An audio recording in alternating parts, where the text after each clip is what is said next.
We will discuss about the problems based upon the text of this chapter, the motion in a plane. So this is very interesting problem is given over here. A hiker stands on the edge of the cliff. एक चट्टान के किनारे पर एक hiker खड़ा है और जिसकी हाइट जो है 490 मीटर है above the ground and throws a stone horizontally with its initial speed is 15 metre पर सेकेंड. ये उसका इनिशियल स्पीड है. जो गिवन पैरामीटर्स हैं मैं उसको लिख देता हूँ height of the cliff. So जो इसको हम h लिख देते हैं. Height of the cliff is 490 metre and so the initial velocity is along x-axis, that is 15 meter per second. Neglecting the air resistance and find the time taken by the stone to reach the ground. So आपको time निकालना है, time taken. So this is t, that is what you have to calculate. And the second part is the speed with which it hits the ground. तो आपको speed का component भी निकालना है जिसके साथ वो ground को hit करता है. So but we have studied so far कि आपके पास एक इस तरीके की कोई एक चट्टान है और इसमें ये जो 490 मीटर जो ऊंची है. So this is 490 meter high. So this part is h is equal to 490 meter. So this much height is this. Now you are standing at this point. आप यहाँ खड़े हैं. अब आपको क्या करना है कि यहाँ से इसको आपने लेना है कि origin of the coordinate system. तो ये हो जाएगा x0 और y0 and both are 0 from there on. And this is the positive direction of x-axis. ये x-axis की positive direction है and this part is the positive direction of the y-axis. And the lower part is now the negative direction of y-axis. So you have to understood like this. So this is the base, and you're throwing a stone from here with some velocity parallel to the x-axis like this. So it will take some time to reach the ground. Okay, यहाँ गिरने में तो ये इतनी height को cover करता है और आपसे पूछा है कि यहाँ तक पहुँचने में इसको समय कितना लगता है. और दूसरा आपसे पूछता है कि जब वो इसका यहाँ टेंजेंशियल कंपोनेंट आप यहाँ बना दें, इसका जो बाई कंपोनेंट है यहाँ बना दें और इसका एक्स कंपोनेंट जो यहाँ बना दें. तो आपसे ये पूछा हुआ है. यहाँ पे आर्टिकल हमने सॉल्व किया था. तो ये जो बाई कंपोनेंट है ये कितना होगा. तो इस प्रॉब्लम को सॉल्व करने के लिए हम शुरू करते हैं ऐसे कि हमने कहा कि जो जहाँ से हम बॉल को थ्रो करते हैं, स्टोन को थ्रो करते हैं, उसको हम इसका ओरिजिन मान लेते हैं. तो ये आ जाएगा आपके पास x0 भी 0 होगा और कॉमा y0 भी 0 होगा. तो बाकी जो है height of the cliff is this much and the initial velocity is 15 metre पर second. So by starting with हम एक बेसिक इक्वेशन का इस्तेमाल करते हैं. सबसे पहले s is equal to ut plus 1/2 at square. ये इक्वेशन आपने पढ़ी है, इसको मैं इक्वेशन नंबर 1 मार्क कर देता हूँ.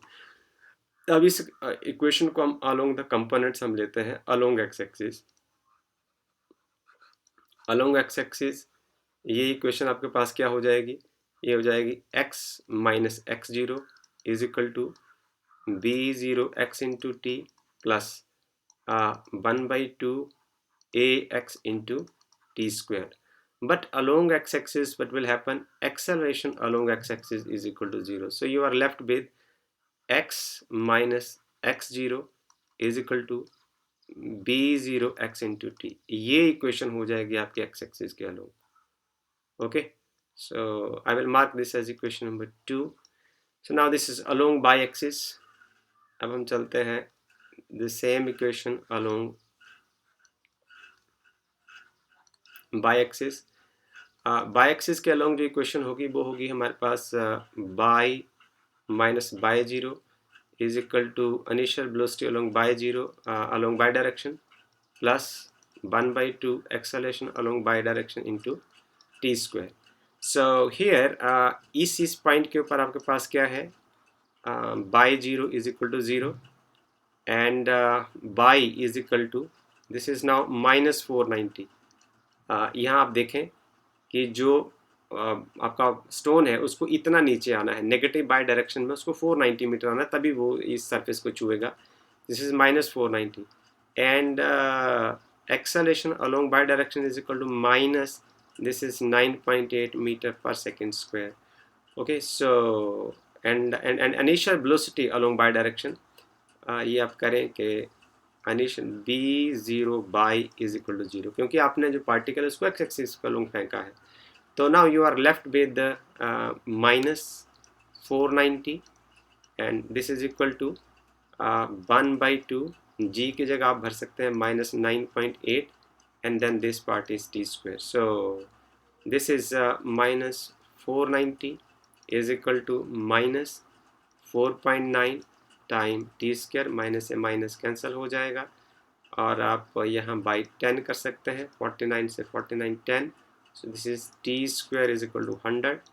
This means that t is equal to square root of 100. It is equal to 10 seconds. So एक information हमारे पास आ गई कि that body will take 10 seconds to reach to the ground. So now our second part is कि आपको velocity भी निकालना है. तो जिस तरीके का आपने टेक्स्ट पढ़ा है, टेक्स्ट में आप ये देखते हैं कि along the journey of the projectile जो initial velocity है वो फिक्स रहती है. b0x will remain the same throughout the journey of the projectile. v0x will remain the same, but it is only b by component that will change only, right? So जैसे हमने किया equation के, हमारे पास होता है equation by using, अब हम यहाँ यूज़ करते हैं. तो इसमें आप पेंसिल का रंग बदल लेते हैं. You will feel happy with this. B is equal to u plus at. This is most common equation. अब along x-axis, x-axis के along क्या हो जाएगा? bx velocity along x-axis is equal to initial velocity along x-axis plus acceleration along x-axis into t. So x यहाँ आप लिख दीजिए कि acceleration along x-axis is equal to 0. So you are left with कि जो vx होगा वो v0x होगा. तो v0x आपके पास क्या है? v0x is equal to, ये जो है यहाँ इधर को फेंका था आपने. So this was initial velocity b0x, that is 15 metre पर सेकेंड. तो ये वैसे की वैसे ही रहेगी. दिस इज 15 मीटर पर सेकेंड, राइट. अब हमने देखना बाई कंपोनेंट क्या होगा. आप याद कर लीजिए कि ये वाला पार्ट और ये वाला पार्ट, तो वेलोसिटी के दो साइमल्टेनियस मोशन होते हैं. मोशन अलोंग एक्स एक्सिस में जो b0x है वो 15 मीटर पर सेकेंड ही रहेगा through out the journey, but this is only the b by component that change regularly. हम देखते हैं कि कैसे चेंज होता है वो. तो इस इक्वेशन का जो बाई कंपोनेंट क्या होगा, अलोंग बाई एक्सिस. ओके, ऐसा लिखते हैं अलोंग बाई एक्सिस. तो मोशन अलोंग बाई एक्सिस क्या हो जाएगा, ये मेरे पास हो जाएगा for motion along Y axis final velocity along Y axis is equal to v0 Y plus acceleration along y-axis into t. So this is b0 by because initially you have thrown the object along x-axis. So this यहाँ लिख देते हैं velocity along y direction is equal to 0. ये वाला part 0 है, तो final velocity along y direction is equal to 0 minus, ये plus लिख देते हैं यहाँ. दिस पार्ट इज माइनस 9.8 और टाइम है 10 सेकेंड. जब आप यहाँ पहुँचते हैं इस पॉइंट के ऊपर 10 सेकेंड के बाद आप यहाँ पहुँचते हैं तो g का वैल्यू माइनस 9.8 रहेगा because it is along the negative y axis. So the velocity along y direction is equal to minus 9.8 by 10. इसको आप दशमलव को हटा दिए मैंने, इसको हटा देते हैं cross 10. So this is minus 9.8 meter per second. So now the question is asked from you. Therefore the speed of the stone is, ऐसे लिखते हैं, आगे चलते हैं हम. Therefore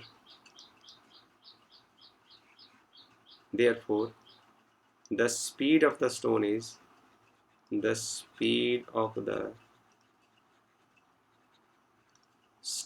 स्टोन की स्पीड क्या हो जाएगी, v is equal to under root of, ये पढ़ा है ना आपने कि at velocity at any instant during the journey of the projectile वो होती है vx के और उसके x कंपोनेंट का स्क्वायर और उसके y कंपोनेंट का स्क्वायर. तो x कंपोनेंट तो सेम ही रहेगा जिससे आपने उसको थ्रो किया है.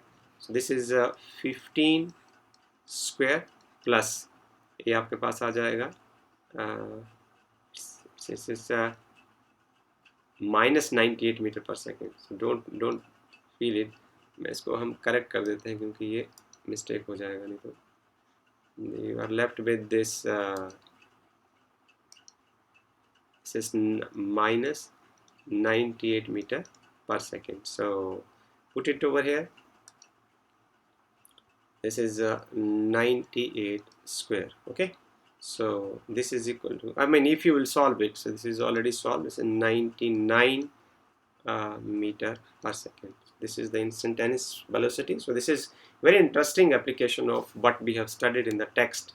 अब देखिए जो आर्टिकल हमने किया था उसको कैसे हमने इसको अप्लाई किया है, इसका ये मज़ेदार चीज़ है. इसलिए आप न्यूमेरिकल प्रॉब्लम ज़्यादा से ज़्यादा करें और आप तह तक टेक्स्ट को समझ पाएंगे. अब हम चलते हैं अगले न्यूमेरिकल में. इस न्यूमेरिकल में हम क्या करेंगे कि ये बहुत अच्छी प्रॉब्लम बनाई है और इसमें जो आपने 3 फार्मूलाज पढ़े हैं, अभी हमने पढ़ा था. हम पहले यहाँ से शुरू करते हैं कि cricket ball is thrown at a speed of 28 metre पर सेकेंड. सो पहले आप ऐसा करिए कि नोन पैरामीटर्स को लिख लीजिए. आपके पास जो इनिशियल स्पीड है, speed it's initial speed, this is b0, this is equal to 28 meter per second, and theta, the direction with horizontal is 30 degree above the horizontal. सबसे पहले आपको कैलकुलेट क्या करना है, ए पार्ट में maximum height. So you have to find एक maximum height. So this is H maximum. एक आपको ये निकालना है और दूसरा आपसे पूछा है टाइम ऑफ फ्लाइट. सो ऐसे लिख देते हैं हम सीधा ही, टाइम ऑफ फ्लाइट. और तीसरा आपको निकालना है C part is the distance from the thrower to the point where the ball return the same level. So एक आपको रेंज निकालना है. तो सबसे पहले हम आपके साथ डायग्राम बनाते हैं कि इसका डायग्राम कुछ इस तरीके का बनेगा. बाकी चीज़ें आपको खुद ब खुद आपके माइंड में चली आएंगी. देखिए इस तरीके की सिचुएशन है और ये इसका पार्ट जो है वो एक्स एक्सिस है और this much part is by axis. ये वाला पार्ट बाई एक्सिस है और आप यहाँ से किसी पार्टिकल को ऐसे थ्रो कर रहे हैं. You are throwing this particle like this and it is reaching the ground. So this is what the maximum height is, this H maximum. ये आपसे पूछा हुआ है. दूसरा पूछा हुआ है कि यहाँ से लेके यहाँ तक पहुँचने में point when it reach the ground, O R, ये टाइम पूछा है. यहाँ आपको टाइम पूछा है और यहाँ से लेके यहाँ तक डिस्टेंस कितना है वो पूछा हो. तो एच मैक्सिमम यदि आपको निकालना है तो इसका फार्मूला है H maximum is equal to, this is V zero sine theta zero. Initial जो एंगल है उसका स्क्वायर होगा डिवाइडेड बाय जी हो जाएगा 2g. Okay, and then this time of flight is equal to 2u sin theta upon g. this is 2u. initial velocity का आप ऐसे भी लिख सकते हैं 2v0 sin theta 0 upon g, and this is the range. So range is equal to v0 square, this is b0 square upon g, and this is sin 2 theta. Okay, so this is what we have to use over here. So for the maximum height, I will start with the first one, A. The maximum height is given by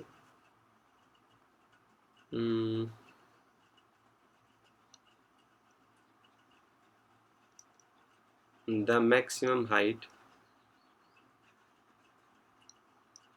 is given by, formula ऊपर लिखा हुआ है.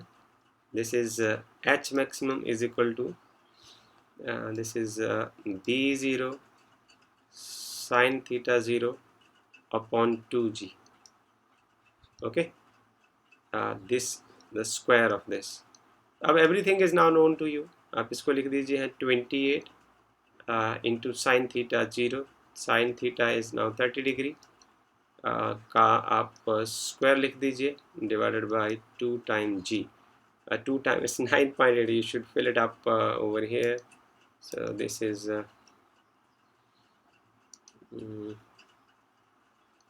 2 cross 9.8, right?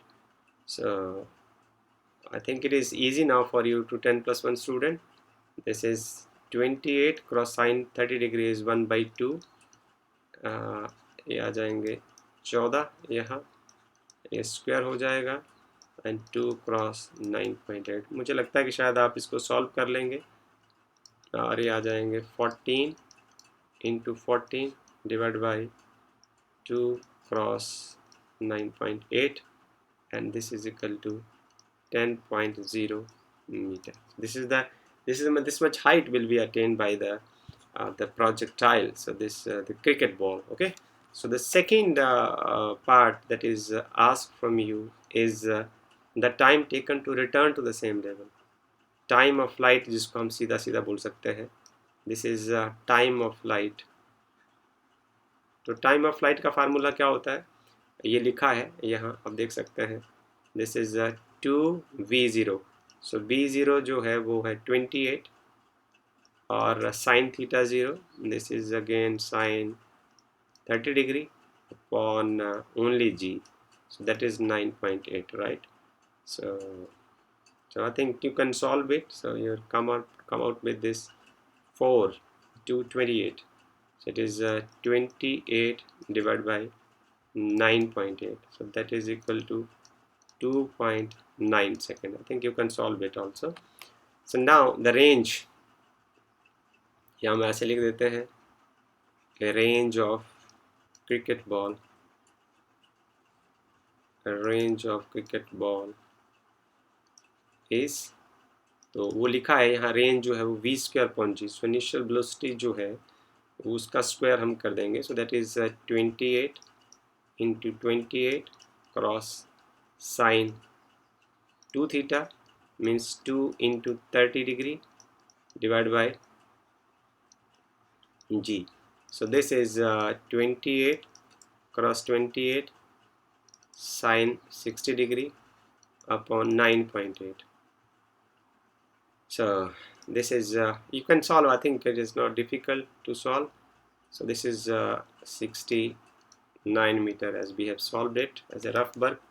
So with this I will end my video. So you're suggested to go through the text till it is clear to you, and then you must attempt these numerical problems and you will feel comfortable while solving it. So you're suggested to solve as many as numerical problem as you can, and then you will learn it in a deeper sense. So I hope that the things I've explained to you are very much clear to you, and if you do have any objection and if you have any question or query, you can write in the comment box. Thank you very much.